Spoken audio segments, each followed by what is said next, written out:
25 de abril é uma data muito especial para os italianos. Eles consideram essa data o Dia da Libertação. Mas nesta data, as forças alemãs ainda estavam em plena atividade combativa na Itália. Mussolini só foi falecer no dia 28 de abril e a guerra só foi terminar na Itália no dia 2 de maio. Então, por que exatamente o dia 25 de abril é celebrado como o Dia da Libertação? Vamos descobrir. Essa história toda começa com esse cara aqui, ó, o Ivano Bonomi. Ele foi o último primeiro-ministro da Itália entre 1921 e 1922, antes da tomada de poder pelo partido fascista de Benito Mussolini, que aconteceu naquele ano.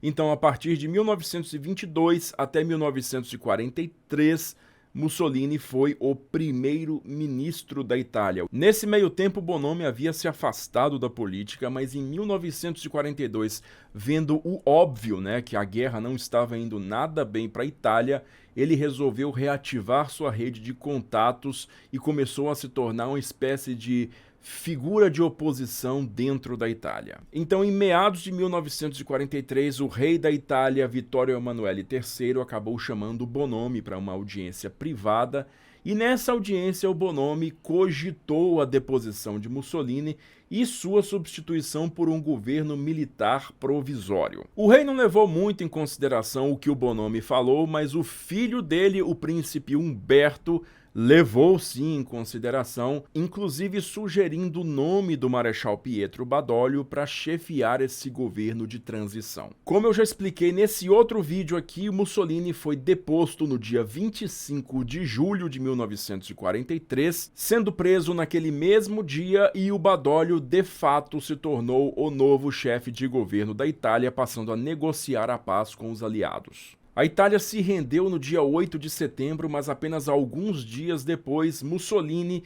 que estava preso no Hotel Imperatore no alto do Monte Gran Sasso, foi libertado por uma equipe alemã chefiada pelo Otto Skorzeny. Dessa maneira, Mussolini acabou se tornando novamente um chefe de Estado, desta vez da nova República Social Italiana, que foi fundada para ele no norte da Itália, essencialmente uma república fantoche da Alemanha nazista. E é justamente nesse período aí que é fundado o Comitato di Liberazione Nazionale, ou Comitê de Libertação Nacional, que é uma agremiação de lideranças de outros partidos que haviam sido extintos pelo Partido Fascista, os comunistas, socialistas, democratas cristãos, partidos de trabalhadores e por aí vai. E na liderança deste comitê foi colocado ninguém mais, ninguém menos do que Ivano Bonomi. Vocês percebem então que com essa ação o cara passou a representar todos os grupos de oposição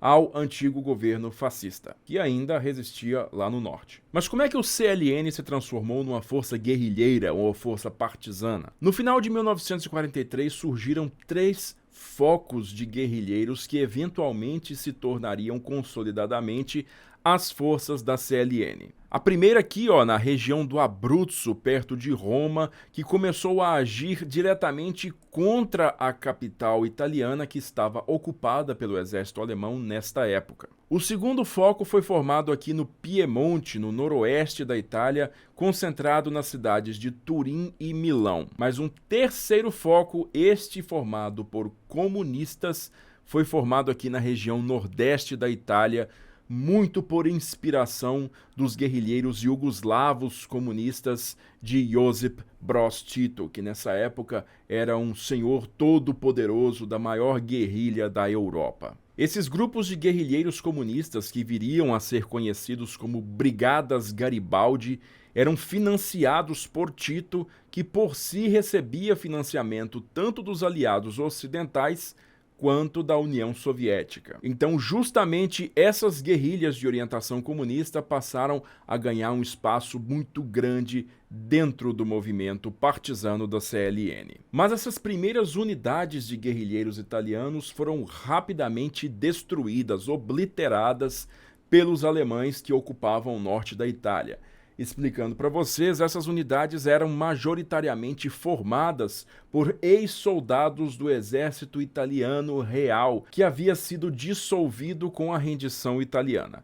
Mas por serem soldados, eles utilizavam táticas tradicionais do exército, ou seja, eles montavam resistências locais, tentavam defender localidades e pontos importantes e não trabalhavam no sistema de guerrilha propriamente dito. Isso fez com que os alemães conseguissem dispersar e destruir essas unidades com uma facilidade bastante grande, e somente após esse desastre inicial é que o CLN optou pela adoção do sistema de guerrilha e também o sistema de células, no qual apenas pequenos grupos de guerrilheiros operavam de forma independente, sem saber exatamente quais eram as responsabilidades, números e atividades das outras células. Em fevereiro de 1944, o CLN decide montar uma unidade diretória, ou seja, um grupo de comando atrás das linhas inimigas no norte da Itália, centrado aqui na cidade de Milão, que se tornou o Comitato di Liberazione Nazionale Alta Itália, ou CLNAI. E é justamente este comando que emite as ordens de ataque direto contra as tropas alemãs de ocupação, aos colaboracionistas italianos e também contra a infraestrutura, qualquer coisa que pudesse ser útil ao esforço de guerra alemão no norte da Itália. Mas os fascistas, enquanto isso, não estavam quietinhos, né? Eles resolveram tomar também suas próprias atitudes. E no começo de 1944 começaram a organizar as forças armadas da República Social Italiana. Dos cerca de 600 mil prisioneiros de guerra italianos que os alemães tinham, cerca de 200 mil voluntariamente resolveram aderir ao novo exército da República Social Italiana, controlada pelo Mussolini, e foram devolvidos para o norte da Itália. São esses caras aí que vão formar o núcleo das novas divisões Bersaglieri Itália, que é de infantaria leve, a divisão San Marco de fuzileiros navais e a divisão Monte Rosa, que vocês estão vendo aqui, de tropas alpinas, tropas de montanha. Esses 200 mil iniciais acabam sendo inflados até cerca de 800 mil homens pela chamada ao serviço, ou seja, uma convocação que foi realizada naquela mesma época, começo de 1944, pelo Marechal Rodolfo Graziani, que era o comandante das Forças Armadas da RSI. É nessa época também que os guerrilheiros começam a realizar as primeiras ações bem-sucedidas para prejudicar ao máximo o esforço de guerra alemão no norte da Itália. E esses combates ganham um caráter fraticida bastante diferenciado das resistências no restante da Europa, nos quais os guerrilheiros acabavam se concentrando mais contra os próprios invasores e ocupantes alemães. Ao contrário disso, na Itália, boa parte das ações dos guerrilheiros tinha como alvo italianos que haviam aderido ao novo regime fascista de Mussolini e colaboravam com os alemães de uma maneira ou de outra. Uma ação de destaque que é um exemplo deste tipo de combate foi o assassinato de Giovanni Gentili, que era tido como filósofo do fascismo em Florença no dia 15 de abril de 1944, por 2 guerrilheiros das Brigadas Garibaldi. Nesse ponto é importante a gente ressaltar que logo após a queda de Roma ante o 5º Exército Americano no começo de junho de 1944, o Pietro Badoglio sai de cena e passa a batuta do país para o próprio Ivano Bonomi, que se torna o novo primeiro-ministro da Itália. E o cara, além das responsabilidades de chefiar as forças de resistência nacional, agora também assume a responsabilidade de gerenciar o país. Vocês imaginam o que ele teve que passar tentando gerenciar aí as diferenças de pensamento entre comunistas, socialistas, democratas cristãos, monarquistas a respeito de que forma de governo a Itália deveria adotar. E ele conseguiu atingir um acordo nacional para postergar essas discussões até depois da derrota alemã. Um fato que acabou gerando um pouco mais de unidade de propósito para todos os guerrilheiros, não importando a sua orientação política. Os partigiani italianos atingiram no seu auge o número de 200 mil combatentes e durante 1944 esses grupos guerrilheiros conseguiram estabelecer pequenos redutos que eles chamavam de repúblicas, nos quais eles detinham o controle e mantinham fora tanto alemães quanto as tropas fascistas de Mussolini. Mas o Marechal Albert Kesselring, supremo comandante alemão na Itália, decidiu então empregar todas as tropas de Rodolfo Graziani em atividades anti-guerrilha, para tanto mantê-las ocupadas quanto também para mantê-los fora da linha de combate direta contra os aliados, visto que Kesselring e os alemães acreditavam que envolver os italianos como aliados em peso na linha de frente iria causar mais confusão do que algum benefício. E na direita dessa foto aqui a gente tem Júnior Valério Borghezzi, comandante da 10ª MAS, uma das mais destacadas unidades militares da República Social Italiana e que protagonizou inúmeras ações bem-sucedidas de combate aos guerrilheiros. O fato é que essas pequenas repúblicas dos partigiani italianos conseguiram resistir, algumas delas, até novembro de 1944, quando foram finalmente exterminadas pelas forças de Rodolfo Graziani. Nesta época, no final de 1944, a linha de frente dos aliados já estava aqui, sobre a linha verde, ex-linha gótica, acima dos Apeninos. E neste ponto, a linha de frente aliada passou a travar contato direto com as forças guerrilheiras controladas por Milão, passando a desfrutar a partir daí de maiores suprimentos e também de maior acesso às informações de inteligência do alto comando aliado, o que deu muito mais capacidade de ação aos guerrilheiros contra as últimas unidades alemãs que ainda operavam pelo norte do país. No começo de 1945, essa proximidade com o comando aliado fez com que os guerrilheiros no norte da Itália começassem a se perguntar quando seria o ataque final, quando seria dada a ordem de levante contra os alemães, em definitivo, para liberar o norte do país de sua ocupação. Todas as notícias, inclusive rumores, eram espalhados pelo rádio e o comando da guerrilha lá em Milão decidiu que, no fim das contas, eles deveriam agir, a Itália deveria agir para se libertar e não esperar somente que os aliados fizessem todo o trabalho por eles. Em 14 de abril de 1945, então, o comando aliado na Itália inicia a ofensiva da Primavera,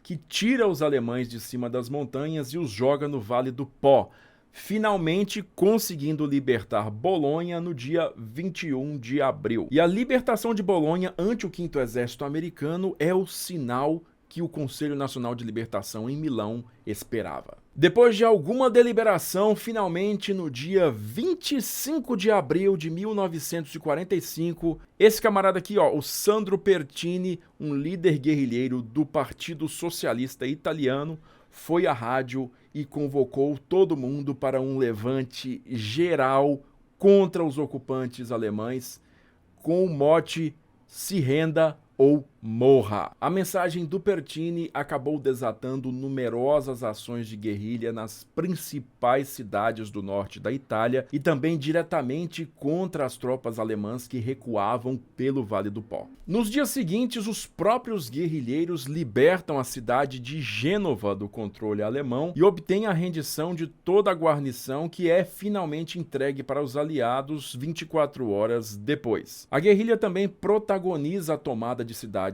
como Turim, Milão e também Veneza. E na noite daquele dia 25, Benito Mussolini foge de Milão rumo norte e ali no dia seguinte, às margens do lago de Como, o comboio onde ele estava é parado por um grupo de guerrilheiros, ele é identificado e levado para cativeiro ali perto, onde no dia seguinte ele acaba sendo assassinado com todos os seus companheiros e também sua amante, a Claretta Petacci. Os corpos do ex-duque e todos os seus acompanhantes foram expostos numa praça pública em Milão, onde foram inclusive observados por alguns destacamentos avançados da Força Expedicionária Brasileira que chegaram à cidade naquele mesmo dia. No dia seguinte, os alemães assinam a rendição em Caserta, o Marechal Rodolfo Graziani se rende no dia 1º de maio e no dia 2 de maio a guerra é encerrada em definitivo na Itália. Sandro Pertini, o homem que declarou na rádio o levante geral contra as forças de ocupação alemãs no norte da Itália